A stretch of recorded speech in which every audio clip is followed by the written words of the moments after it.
Good morning to all. आज हम इस लेक्चर में राजस्थान के एकीकरण के बारे में पढ़ेंगे।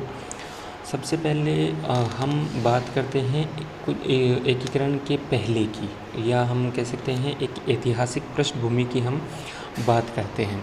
आज़ादी के समय भारत की अगर बात करें तो आज़ादी के वक्त या आज़ादी से पहले भारत में दो तरह की शासन प्रणाली थी। यहाँ पर लगभग 55% भाग पर, भारत के लगभग 55% भाग पर सीधे अंग्रेज़ शासन किया करते थे, वो ब्रिटिश शासित क्षेत्र थे। जबकि बाकी का जो 45 to 50% हिस्सा था, उस पे यहाँ के राजा महाराजा अपनी रियासतों में शासन किया करते थे। हालांकि कहने को राजा महाराजा यहाँ शासन किया करते थे, लेकिन उन्होंने अंग्रेज़ों के साथ एक संधि कर रखी थी। अंग्रेज़ उसे ब्रिटिश सर्वोच्चता की नीति कहते थे। इस संधि के तहत अंग्रेज़ इन राजाओं को आंतरिक सुरक्षा और सैनिक सुरक्षा प्रदान करते थे। बदले में ये इनसे कुछ लगान, कुछ पैसे वसूल करते थे। जब भारत आज़ाद हुआ उस समय जो भारत स्वतंत्रता कानून ब्रिटिश सरकार ने पारित किया था, उस कानून के तहत ये ब्रिटिश सर्वोच्चता की नीति, ब्रिटिश पैरामाउंटेसी की जो नीति थी, अंग्रेज़ सरकार ने उसको त्याग दिया। और उसको त्यागने का मतलब था कि अब ये राजा महाराजा स्वतंत्र थे कि वो भारत में मिले या वो पाकिस्तान में मिले या वो आज़ाद रहें। इसी के साथ भारत में इस रियासतों के एकीकरण की शुरुआत होती है। तो रियासतों का जो एकीकरण हुआ भारत में, वो एक तरह से दो चरणों में हुआ। उन दो चरणों में पहला चरण तो था कि जो आज़ादी के टाइम भारत में लगभग 565 रियासतें थीं, उन रियासतों का भारत संघ में विलय किया जाए। पहला चरण वो था। फिर दूसरा चरण ये था कि 565 रियासतें अलग अलग थीं, तो उनमें कुछ प्रशासन, कुछ न्यायिक प्रणालियाँ भी अलग अलग थीं, तो उनका प्रशासनिक एकीकरण करना जरूरी था, ताकि एक जैसा प्रशासनिक स्वरूप पूरे भारत संघ में, पूरे भारत में हो। तो ये दो चरणों में भारत का एकीकरण हुआ था। एकीकरण की जो जिम्मेदारी दी गई थी वो सरदार वल्लभ भाई पटेल को दी गई थी। इन्हें रियासती जो मंत्रालय था उसका प्रमुख बनाया गया था, तथा इसके जो सचिव थे, रियासती विभाग के सचिव, वो वीपी मेनन को बनाया गया था।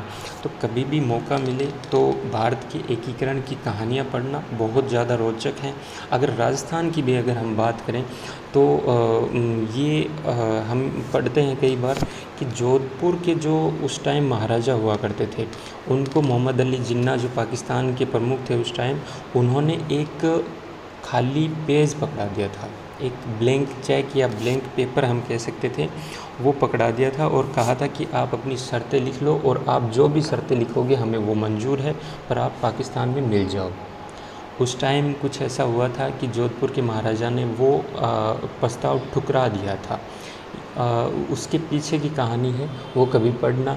कहने और सुनने में या पढ़ने में ये बहुत छोटी सी बात लगती है, लेकिन हम इसके परिणामों पर जाएं तो हम देख सकते हैं, आज हम महसूस कर सकते हैं कि अगर जोधपुर भारत में ना मिला होता, अगर वो पाकिस्तान के साथ चला गया होता, तो राजस्थान का पूरा जो मानचित्र है वो आज से बहुत अलग हो सकता था।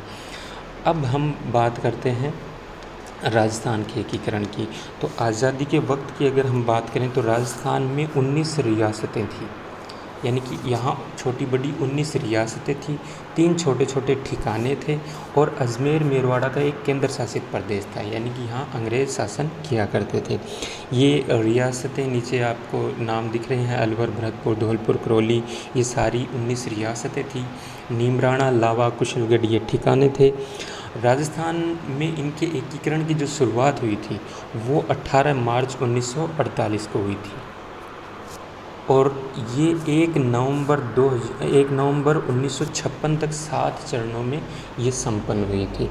तो इन 7 चरणों का अब हम अध्ययन करेंगे।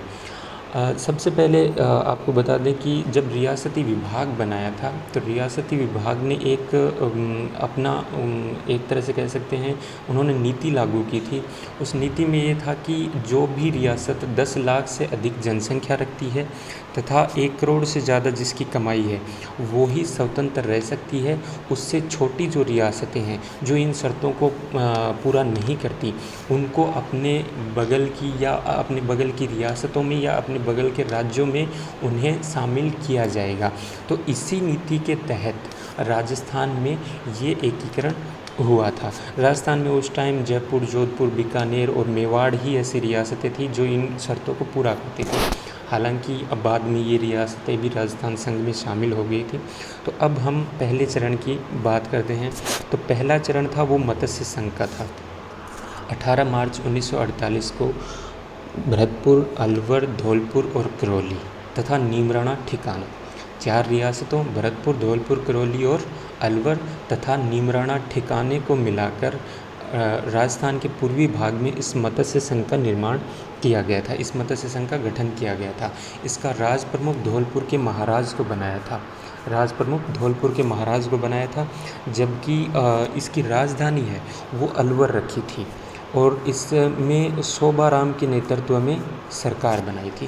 तो राज प्रमुख पद अभी प्रचलित नहीं है। आज आज़ादी से पहले या हम कह सकते हैं 1956 से पहले जब इन रियासतों का एकीकरण हो रहा था, तब जो आज राज्यपाल का पद है वैसा सा ही एक पद राज प्रमुख को दिया जाता था। तो ये इस पद पे राज प्रमुख धौलपुर के महाराज को बनाया था और जो वास्तविक सरकार वहाँ पर थी वो शोभाराम के नेतृत्व में बनाई थी।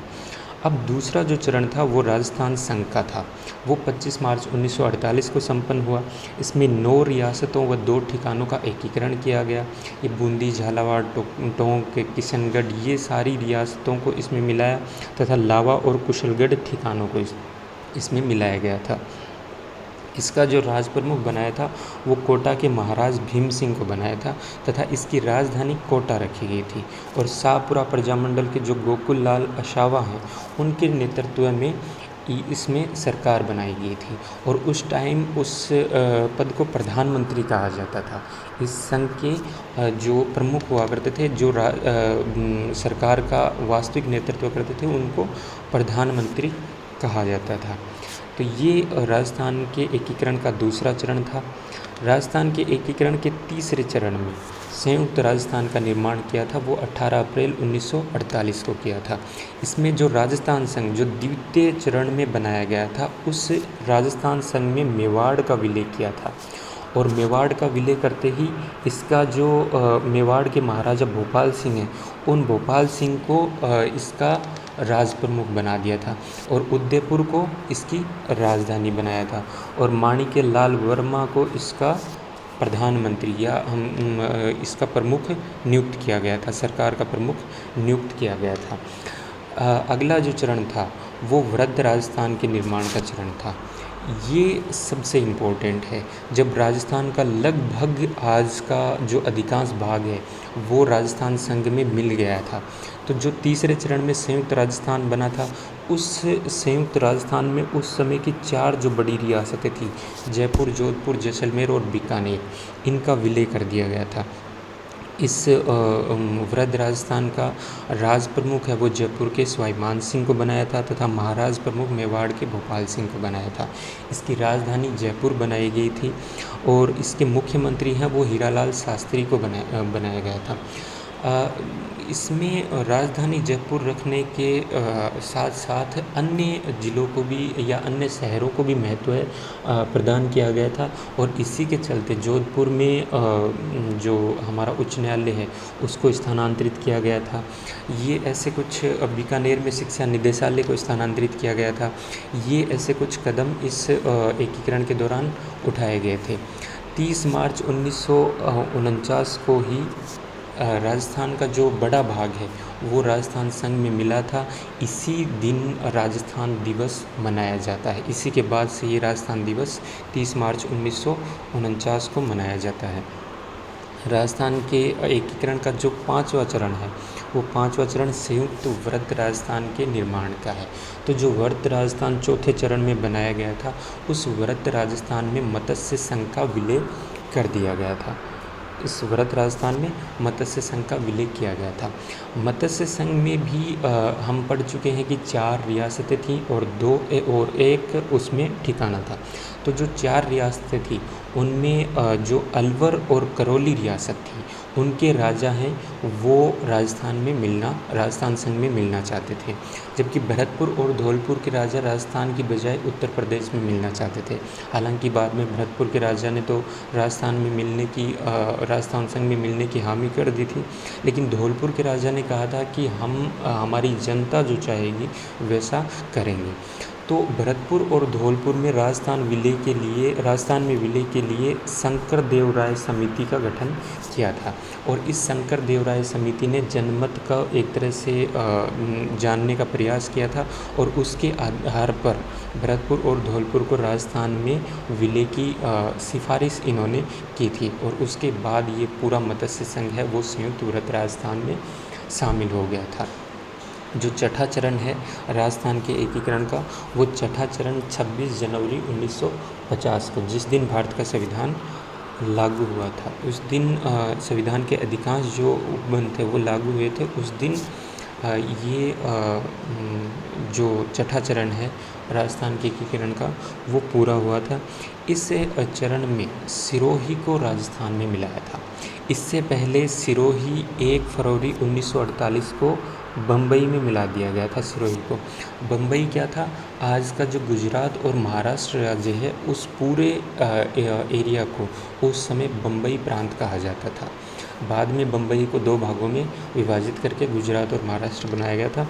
तो सिरोही को 1 फरवरी 1948 में बम्बई प्रांत में मिला दिया था। मिलाने का कारण ये था कि सिरोही में माउंट आबू जो एक हिल स्टेशन है और देलवाड़ा के जैन मंदिर हैं, तो वो एक पर्यटन स्थल है।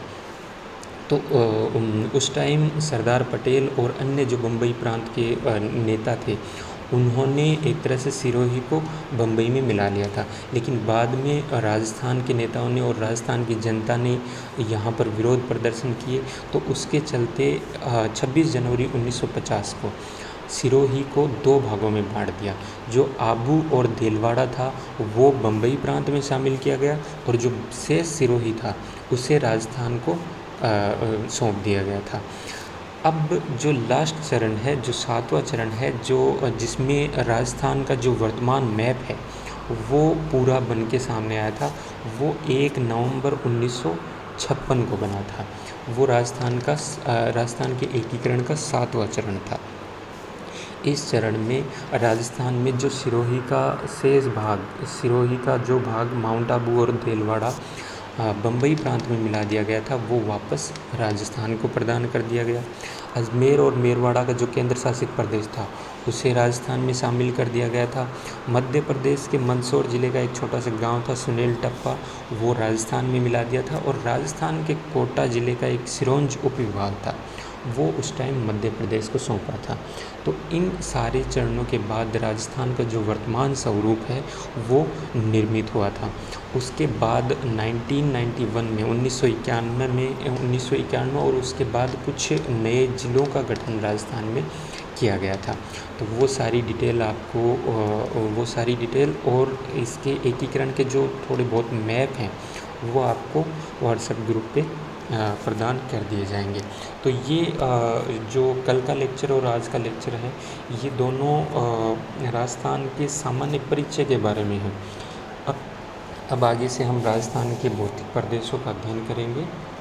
तो आप इन दोनों लेक्चर्स के थोड़े बहुत नोट्स बनाइए, और उन नोट्स से बाद में क्वेश्चन हम प्रोवाइड करवा देंगे, तो वो क्वेश्चंस लिखने का प्रयास कीजिए। Thank you.